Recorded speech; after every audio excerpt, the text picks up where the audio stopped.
The transport ship Freedom's Edge creaked through space, carrying its crew toward another dead world. War had a way of leaving scars across the galaxy, and cleanup duty fell to people like Jerome Williams.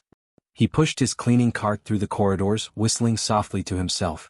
23 years of maintenance work had taught him that someone had to pick up the pieces after the fighting stopped. Kepler 7 stretched below them like a broken jewel. The planet had once been home to the Aquari, a peaceful species known for their crystal cities and harmonic languages. Now those cities were nothing but rubble and ash. The hegemony forces had hit them hard during the territorial wars, and the survivors had fled to distant colonies. "Another ghost town," muttered Chief Engineer David Park, shaking his head as he watched the dead world spin slowly beneath them. "Makes you wonder what we're even fighting for anymore." Jerome nodded but said nothing. He'd seen too many worlds like this one. The politicians started wars, the soldiers fought them, and people like him cleaned up afterward. Someone had to do it. The landing party split up to cover more ground. Captain Lisa Rodriguez wanted a full survey of the main settlement before they moved on to the next sector. Most of the crew took the obvious areas, the government buildings, the trade centers, the places where valuable salvage might be found. Jerome took the residential district. It was harder work, more personal somehow. These had been homes once, places where families lived and children played. Now they were just broken walls and scattered belongings. He worked methodically the way he always did. Check each room, catalog anything useful, mark dangerous areas for demolition. The Aquari built their homes from a kind of living stone that grew in organic curves. Even destroyed, the buildings had a strange beauty to them. The sun was setting, painting the ruins in shades of orange and purple when Jerome heard it. A sound so faint he almost missed it over the wind whistling through broken walls. He stopped, listening carefully. There it was again. Soft and musical, like water flowing over stones, but with a rhythm that seemed almost like crying. Jerome followed the sound deeper into the ruins. His flashlight beam danced across collapsed beams and scattered debris. The crying grew stronger, more urgent. Someone or something was alive in this dead place. He found them in what had once been a basement shelter. 2 adult Aquari lay still, their translucent blue skin now gray with death. They had positioned themselves to protect something behind them, even in their final moments. The baby couldn't have been more than a few months old. His skin shifted between pale blue and silver, and his large eyes reflected Jerome's flashlight like pools of starlight. The infant was wrapped in fabric that seemed to glow with its own inner light, and he reached tiny webbed fingers toward the human who had found him. "Hey there, little guy," Jerome whispered, setting down his equipment. "What are you doing all alone out here?" The baby made those musical sounds again, and Jerome felt something twist in his chest. This wasn't just crying, it was a song, sad and beautiful and desperate. The child was calling for his parents, not knowing they could no longer answer. Jerome looked around the shelter. The adults had prepared carefully for this moment. Water containers, food stores, everything a baby might need. They had known they were going to die, but they had used their last moments to give their child a chance at life. "Your folks loved you something fierce," Jerome said softly, reaching down to pick up the infant. "Fought right to the end to keep you safe." The baby settled into his arms immediately, skin shifting to a warmer golden color. Those ancient-looking eyes studied Jerome's face with startling intelligence, as if making some kind of decision. The musical crying stopped, replaced by softer sounds that almost seemed like contentment. Jerome knew he should call it in immediately. Protocol was clear about alien survivors. They would be processed, studied, assigned to appropriate facilities. The baby would become a case number, a scientific curiosity, a political problem to be solved by people who had never held a crying child in their arms. He thought about his own childhood, bounced between foster homes where he was just another mouth to feed. He thought about the loneliness, the feeling that nobody really wanted him around. This baby had already lost everything. The least Jerome could do was make sure he didn't lose hope too. "Guess it's just you and me now, little man," Jerome said, tucking the infant inside his work jacket. "Don't you worry. I won't let anybody hurt you." The baby made one more soft sound, almost like he understood, and fell asleep against Jerome's chest as they walked back toward the ship through the gathering darkness. Jerome slipped back onto the ship with the baby hidden beneath his work jacket. His heart pounded as he made his way through the corridors, nodding casually to crew members he passed. The infant stayed quiet, as if sensing the need for secrecy. His quarters were small and cramped, barely enough room for one person, let alone a baby. Jerome cleared space on his tiny desk and gently laid the child down on a folded blanket. Under the ship's lights, the baby's skin looked even more remarkable, shifting between blue and silver like liquid mercury. "What am I supposed to feed you?" Jerome muttered, studying the alien infant. The baby's mouth was different from a human's, with what looked like tiny filtering structures along the sides. "Can't exactly give you a bottle of milk." The baby began making those musical sounds again, softer now but clearly distressed. Jerome had no idea what to do. He'd never had kids of his own, never even babysat for neighbors. But something about those ancient eyes looking up at him made him determined to figure it out. He snuck down to the ship's medical bay after midnight, when Dr. Angela Foster usually worked late on her reports. She was hunched over her computer, updating patient files from their latest mission. "Doc, hypothetically speaking," Jerome said carefully, "if someone found an alien baby, what would it eat?" Angela looked up with raised eyebrows. "That's an oddly specific hypothetical question, Jerome. Why would you ask something like that?" "Just curious," Jerome said, trying to sound casual. "You know how my mind works.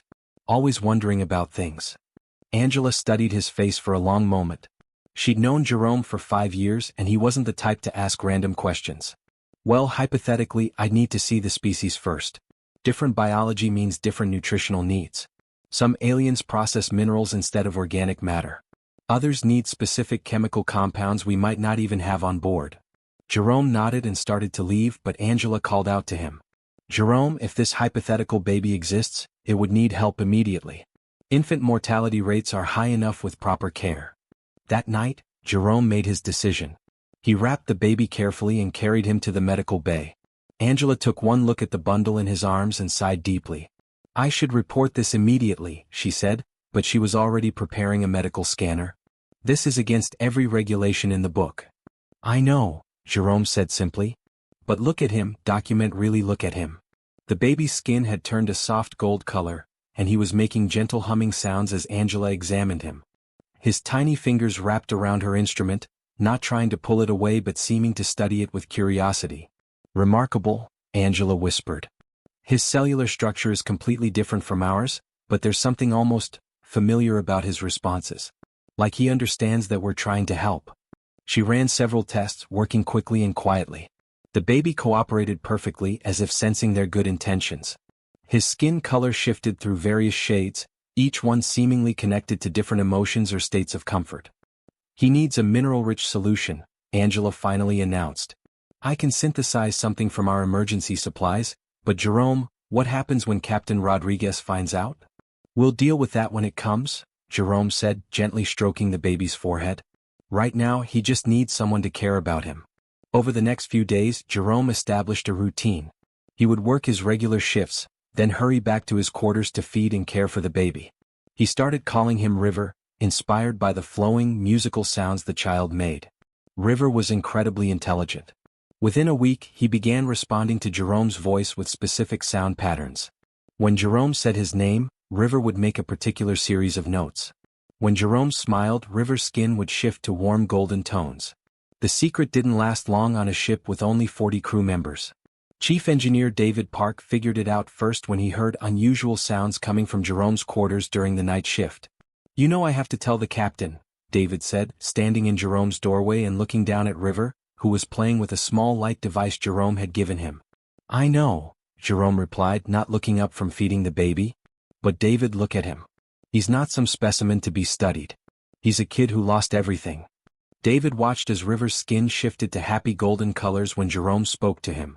The baby was clearly thriving under the maintenance workers' care. "Give me 24 hours, David said finally. "Let me talk to some of the others first. Maybe we can find a way to make this work." Word spread quietly through the ship. One by one, crew members found excuses to visit Jerome's quarters. River charmed them all with his musical communication and his obvious intelligence. Even the tough security chief, Patricia Hayes, melted when River reached out to touch her face with his tiny webbed fingers. "He's something special," she admitted to Jerome. "Never seen anything like the way he responds to kindness." By his first birthday aboard the ship, River had become something nobody expected. The small alien child wasn't just surviving, he was thriving in ways that amazed everyone who met him. His skin had developed more complex color patterns, shifting through dozens of shades that seemed to reflect not just his emotions, but his understanding of the world around him. Jerome had moved to larger quarters after Captain Rodriguez officially approved River's presence on the ship. The decision hadn't been easy for her, but watching Jerome care for the child had convinced her that some things mattered more than regulations. River had a family now, even if it wasn't the traditional kind. The most remarkable discovery came during a routine maintenance check. Jerome was teaching River to use simple tools, showing him how to tighten bolts and organize spare parts. It was just play, really, a way to keep the curious child occupied while Jerome worked. But River's musical humming suddenly changed pitch, becoming urgent and distressed. "What's wrong, buddy?" Jerome asked, setting down his wrench. River was staring at a section of the engine housing, his skin flickering between red and orange colors they'd learned meant danger or worry. Chief Engineer David Park came running when Jerome called him. River kept pointing at the same spot, his humming growing more intense. David ran every diagnostic he could think of, but all the readings came back normal. "There's nothing wrong here," David said, frustrated. "All systems are green." But River wouldn't stop his warning song. His tiny hands pressed against the metal, and the humming took on a different quality, almost like he was listening to something inside the walls. "Humor him," Jerome suggested. "Take that panel off and look inside." David sighed but complied. What they found made his blood run cold. A hairline fracture ran along the main support beam, invisible to their scanners but potentially catastrophic if it spread. The crack was so small that their instruments couldn't detect it, but somehow River had sensed the weakness in the metal structure. How did he know? David whispered, staring at the child who was now humming contentedly, his skin a satisfied blue-green. "Maybe his people evolved differently," Dr. Angela Foster suggested later. "Their homeworld was rich in crystalline structures. Perhaps they developed senses we don't have, ways to detect flaws in solid matter." But it wasn't just River's unusual abilities that impressed the crew. It was the way Jerome raised him, teaching him human values alongside practical skills. Jerome never made River feel strange or different. Instead, he celebrated the child's unique gifts while showing him how to use them responsibly. When River accidentally shattered a viewport with an excited trill during his second year, Jerome didn't punish him. Instead, he sat the child down for a gentle conversation about being careful with his voice. "Power isn't about what you can break," Jerome explained, holding River's small hands in his own. "It's about what you choose to protect. Your voice is special, but that means you need to be extra careful with it." River listened intently, his skin cycling through thoughtful purple shades. From that day forward, he practiced controlling his vocalizations, learning to modulate his songs so they wouldn't damage the ship's delicate systems. The real test of River's character came when Communications Officer Patricia Hayes fell seriously ill with a rare infection. Dr. Foster had tried everything, but the disease wasn't responding to treatment. Patricia was getting weaker by the day and the crew was starting to fear the worst. River spent hours sitting beside Patricia's bed, humming softly. At first, everyone thought he was just trying to comfort her. But after 3 days of his gentle songs, something remarkable happened. Patricia's fever broke, her infection markers improved, and she began recovering at an impossible rate. "I don't understand it," Dr. Foster admitted, reviewing Patricia's medical charts. "It's like his vocalizations are somehow boosting her immune system. The cellular regeneration is off the charts." River had discovered another aspect of his abilities. His songs could heal as well as warn. But what impressed Jerome most was how the child used this power. River never showed off or demanded attention for his gift. He simply helped where he could, quietly and without expectation of reward. "You're becoming quite a young man," Jerome told him one evening as they watched the stars through the observation deck windows. River was now tall enough to reach Jerome's waist, his movements graceful and purposeful. River responded with a complex melody that had become his way of saying, "I love you," in his musical language. But he'd also learned to speak human words, his voice carrying harmonic undertones that made everything he said sound like music. "I learned from you, Papa Jerome," River said, using the title that made Jerome's chest tight with pride every time. "You teach me that being strong means being gentle. That helping others makes us bigger inside." The wisdom in those words, coming from a child who had learned everything about family from a maintenance worker, reminded everyone aboard the ship that the most important lessons couldn't be found in textbooks or training manuals. They were passed down through daily acts of love, patience, and understanding. 3 years had passed since Jerome found River in those ruins, and the young equerry had grown into something extraordinary. He stood nearly as tall as Jerome's shoulder now, his movements fluid and graceful like water flowing over stones. His skin had developed intricate patterns that shifted with his moods and thoughts, creating displays more beautiful than any sunset Jerome had ever seen. River spoke both human languages and his own musical tongue fluently, often switching between them mid-sentence when he got excited. He helped Jerome with maintenance work, his unique abilities making him invaluable to the ship's operations. More importantly, he had become Jerome's son in every way that mattered. That peaceful life shattered the day the HFY delegation arrived. The ship Eternal Tide appeared on their sensors without warning, its bioorganic hull gleaming like a living pearl against the stars. Captain Rodriguez received their transmission with a mixture of relief and dread: relief that River's people had survived the war, dread at what their arrival might mean. Elder Coral Song led the delegation, her ancient features carved from living crystal, her movements precise and emotionless. She examined River with the detached interest of a scientist studying a specimen, her pale eyes showing no warmth despite finding one of her own people alive. "This is indeed one of ours," she announced to her companions, speaking in perfect but cold human standard. "Though the contamination is more extensive than we feared." Contamination. Jerome stepped forward, his protective instincts flaring. River moved closer to him, his skin flickering with nervous colors. "The child has been exposed to human emotional responses for too long," Coral Song explained matter-of-factly. "See how his skin betrays every feeling? How he displays affection openly. These are primitive behaviors our people evolved beyond millennia ago. He has been damaged by prolonged contact with your species." Jerome felt anger building in his chest, but River's small hand on his arm kept him calm. The boy was listening intently, his skin cycling through confused patterns of blue and silver. "We are grateful for your care of our young one," another HFY delegate said, her voice carrying harmonics that made the ship's walls hum. "But now he must return to proper HFY education. The human influences must be purged before they cause permanent harm to his development." Purged? Dr. Foster stepped forward, her medical training making her protective of her young patient. "This child is healthy and happy. There's nothing wrong with him that needs fixing." Coral Song's expression didn't change. "Emotions are weakness. Attachment leads to poor judgment. Love is a chemical reaction that clouds logical thinking. Our ancestors learned this truth when they achieved true civilization. This child must be cleansed of these human flaws before he can take his place among our people." River had been silent through this entire exchange, but now he moved to stand directly between the HFY delegation and Jerome. His young voice carried both human words and harmonic undertones that made everyone listen. "I remember my birth parents," he said quietly.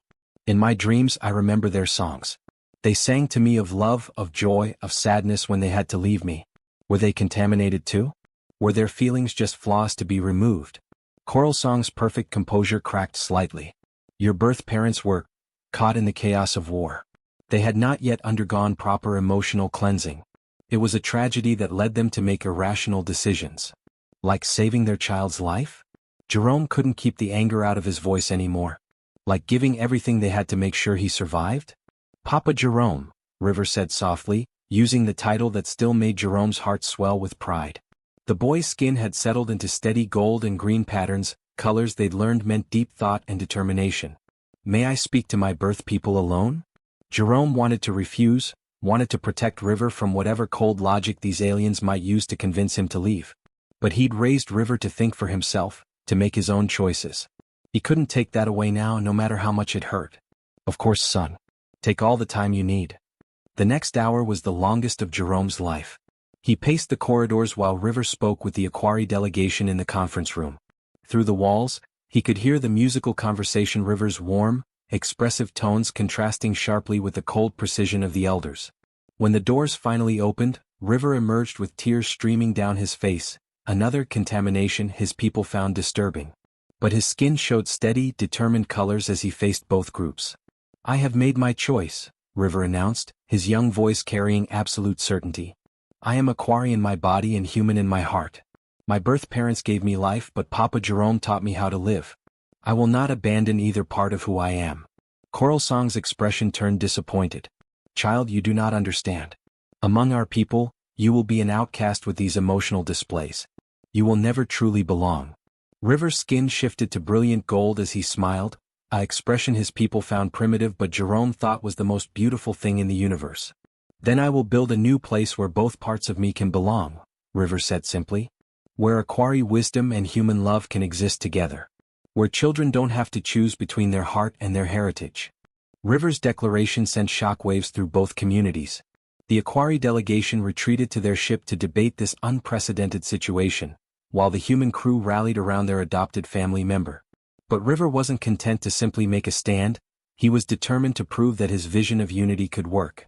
Over the following weeks, something remarkable began to happen. River started spending time on both ships, serving as a bridge between the two species. His unique perspective, shaped by Jerome's patient teaching and his own Aquari heritage, allowed him to see possibilities that neither group had considered. When Chief Engineer David Park struggled with a complex power coupling problem, River suggested combining human engineering techniques with Aquari harmonic resonance. The result was a hybrid system that worked better than either approach alone.